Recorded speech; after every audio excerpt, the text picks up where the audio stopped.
मैं जाट शूरवीर महाराजा सूरजमल बोल रहा हूं। मैं वही हूं जिसे जाट जाति का प्लूटो या जाटों का अफलातून भी कहा जाता है। मैं वही सूरजमल हूं जिसके शौर्य और बहादुरी की गाथा उत्तरी राजस्थान के बच्चे बच्चे के मुंह से सुनने को मिल जाएगी। वही सूरजमल जिसके दादा चूड़ामन ने जोधपुर की राजकुमारी इंदिरा कुमारी को पठानों के बादशाह फर्रुखसियार के हरम खाने से बाइज्जत आजाद करा के वापस राजा अजीत सिंह को सौंपा था। मैं वही सूरजमल जिसने पानीपत के युद्ध में अहमद शाह अब्दाली से हारने के बाद मराठे वापस लौट रहे थे तो उनकी महिलाओं और बच्चों को शरण दी और काफी समय तक यहां रखा। मैं वही महाराज सूरजमल जिसने अपनी दूरदर्शिता का प्रयोग कर लोहागढ़ दुर्ग का निर्माण करवाया। मैं वही हूं जिसने भरतपुर रियासत की स्थापना की।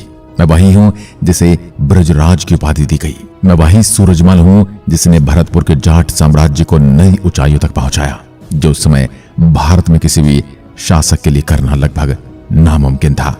मैं वही सूरजमल हूं जिसने अपने जीवन में 80 युद्ध लड़े और सभी में विजयी रहा। मैं आपको बताते चलूं कि बहुत सूरजमल भी मैं ही हूं जिसने बागड़ू की लड़ाई में भारी बारिश के बीच 50 घाव होने के बावजूद अकेले ही 160 दुश्मनों को मौत के घाट उतार दिया था। आज मैं आपको बताऊंगा कि कैसे मैंने उस समय की सबसे शक्तिशाली रियासतों को धूल चटाई और संपूर्ण भारत में अपने नाम का डंका बजाया। मेरी शौर्य गाथा सुनकर आपका सीना गर्व से चौड़ा हो जाएगा। जिस दौर में मेरा जन्म हुआ उस दौर में राजपूत शासक टूट चुके थे और मुगलों से वे अपनी रियासत बचाने के हर संभव प्रयास कर रहे थे। मेरा जन्म 13 फरवरी 1707 को राजस्थान के ब्रज रियासत के महाराजा बदन सिंह के यहां हुआ। यदि आप भी राजस्थान के निवासी हैं तो मुझे कमेंट बॉक्स में लिखकर जरूर बताएं। मेरे कान आज भी राजस्थान का नाम सुनने के लिए बड़े उत्सुक रहते हैं। संयोग से यह इतिहास की वही तारीख थी जब मुगल बादशाह औरंगजेब की मृत्यु हुई थी। मेरे पिता का नाम बदन सिंह और माता का नाम रानी देवकी था। मेरे शरीर की अगर बात करूं तो मैं 7 फुट 2 इंच लंबा और मेरा वजन 150 किलोग्राम के साथ मैं दोनों हाथों में एक साथ तलवार चलाने में माहिर था। मेरे शासनकाल के दौरान 15,000 घुड़सवार एवं 25,000 पैदल सैनिक थे। जब मैं करीब 25 वर्ष का हुआ तब पिता बदन सिंह ने मुझे सोघरिया रुस्तम पर आक्रमण करने भेजा और ये मेरे जीवन का पहला सफल अभियान था। अब मैं आपको अभेद्य लोहागढ़ दुर्ग की ओर ले चलता हूं। सन 1733 में मैंने लोहागढ़ दुर्ग का निर्माण करवाया, जिसकी दीवारें इतनी मोटी और मजबूत थी कि तोप के मोटे मोटे गोलों का भी इन पर कोई असर नहीं होता था। यह किला आयताकार जो 6.4 किलोमीटर के क्षेत्र में विस्तृत होते हुए दोहरी प्राचीर से घिरा हुआ है। इसकी भीतरी प्राचीर ईंट पत्थर की बनी हुई है और बाहरी प्राचीर मिट्टी की बनी हुई है। मिट्टी की प्राचीर पर तोप के गोलों का कोई असर नहीं होता था। यह किला इतना दुर्जय है कि कई मुस्लिम शासक यहां तक कि अंग्रेजों ने भी इस किले को जीतने के लिए 13 बार अपनी पूरी ताकत लगा दी थी। एक अंग्रेज अफसर लॉर्ड लेक जिसने इस किले को बारूद तक से उड़ाने की योजना बनाई, लेकिन तब भी वह इस किले का कुछ नहीं बिगाड़ पाया। इसलिए इस किले को अजयगढ़ का किला भी कहा जाता है। लोहागढ़ के चारों ओर एक गहरी खाई और मिट्टी का विशाल परकोटा किले के सुरक्षा कवच का कार्य करता है। किले के प्राचीर में 8 विशाल 40 अर्धचंद्राकार बुर्ज तथा 2 विशाल दरवाजे हैं। जब भी मैं इसकी ओर देखता हूं तो मैं अपने आप को गौरवान्वित महसूस करवाता हूं, क्योंकि हिंदुस्तान के इतिहास में एकमात्र किला है जो हमेशा से अभेद्य रहा। किसी की परछाई तक इस पर नहीं पड़ पाई। अब मैं आपको बताता चलूं कि मैंने रणभूमि में महाराज जयसिंह के बड़े पुत्र ईश्वरीय सिंह का क्यों साथ दिया। मेरे और जयपुर रियासत के महाराज जयसिंह में दोस्ताना संबंध थे, परंतु महाराज जयसिंह की मृत्यु होने से जयपुर रियासत को लेकर जयसिंह के दोनों पुत्रों ईश्वरीय सिंह और माधव सिंह में सत्ता संघर्ष शुरू हो गया। मैं जयसिंह के बड़े पुत्र ईश्वरीय सिंह को नियमानुसार रियासत का वारिस देखना चाहता था। उधर उदयपुर रियासत के महाराज जगत सिंह के छोटे पुत्र माधव सिंह को रियासत का राजा बनने के पक्ष में थे।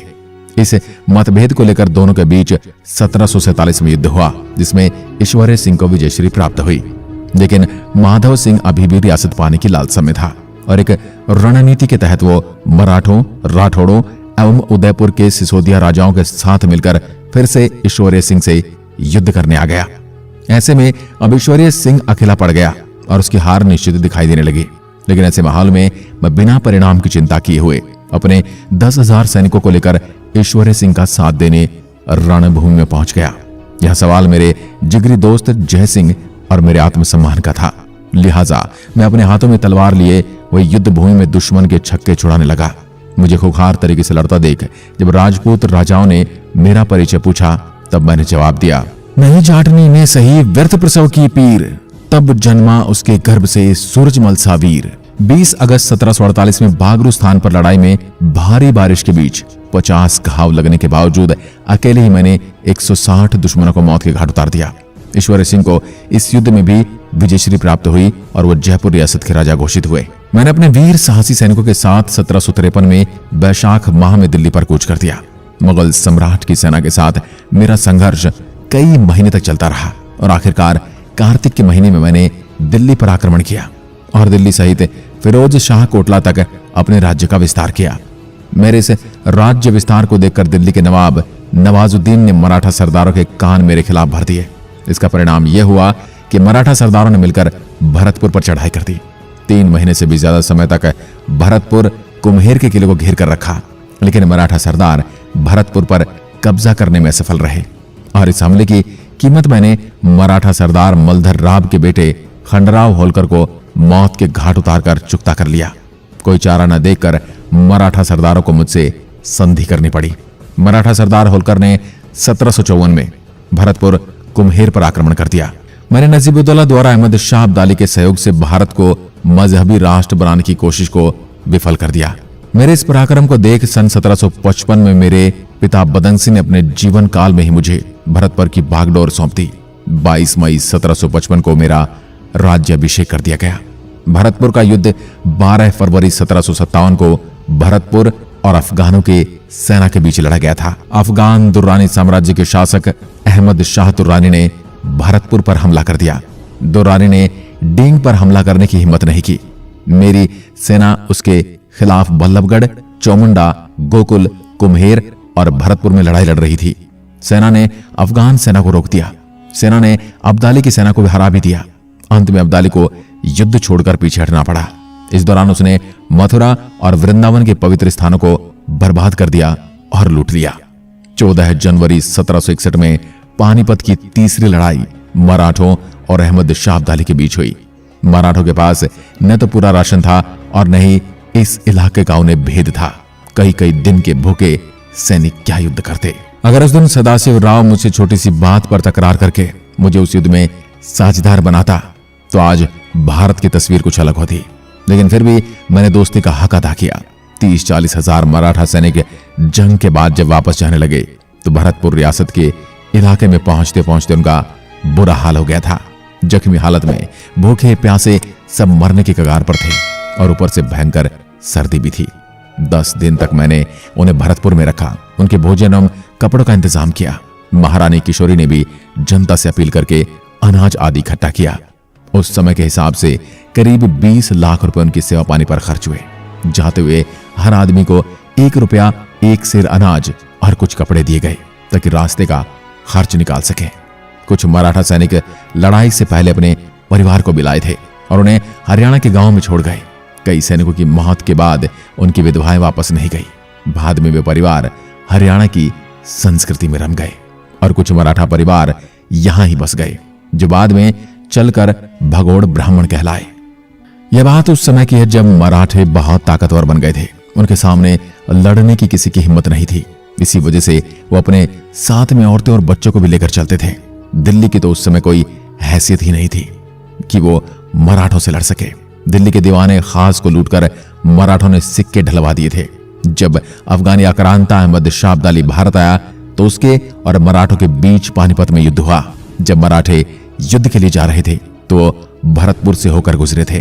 तभी मैंने उनको सलाह दी कि औरतों और बच्चों को यहीं छोड़ दो और सेना को हल्की कर लो और साथ में मैं भी चलता हूं, जो उस समय का सबसे बड़ा योद्धा था।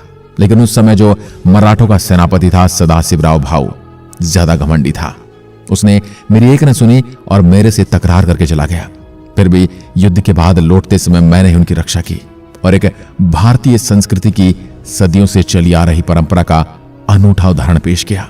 2019 में बॉलीवुड वालों ने एक फिल्म बनाई थी पानीपत, जिसमें उन्होंने शूरवीर योद्धा सूरजमल को गलत बताया क्योंकि महाराष्ट्र में फिल्म बना रहे हो तो क्या लोग मराठों को गलत बता सकते हैं?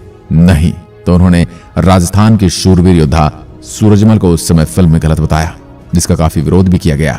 बाजीराव मस्तानी, पद्मावत और पानीपत जैसी फिल्मों को देखने के बाद जहन में एक ही बात आती है कि बॉलीवुड वालों को इतिहास पर फिल्म बनानी आती ही नहीं। इन्होंने भारतीय इतिहास को तरोड़ मरोड़ कर इनके अपने हित के अनुरूप ही दर्शकों को परोसा है। इसके बारे में आप क्या कहना चाहते हैं? कमेंट में लिखकर जरूर बताएं।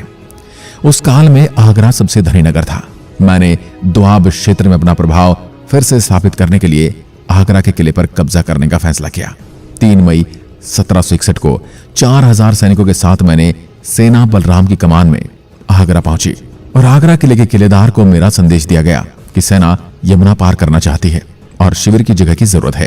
किलेदार ने डेरा डालने की स्वीकृति दे दी। इस बीच सेना ने किले में प्रवेश करना आरंभ कर दिया, जिसका पहरेदारों ने विरोध किया, जिसमें 200 लोग मारे गए। सेना ने जामा मस्जिद से युद्ध आरंभ किया। इस अवधि के दौरान मैं स्थितियों का निरीक्षण करने के लिए मथुरा में रुका।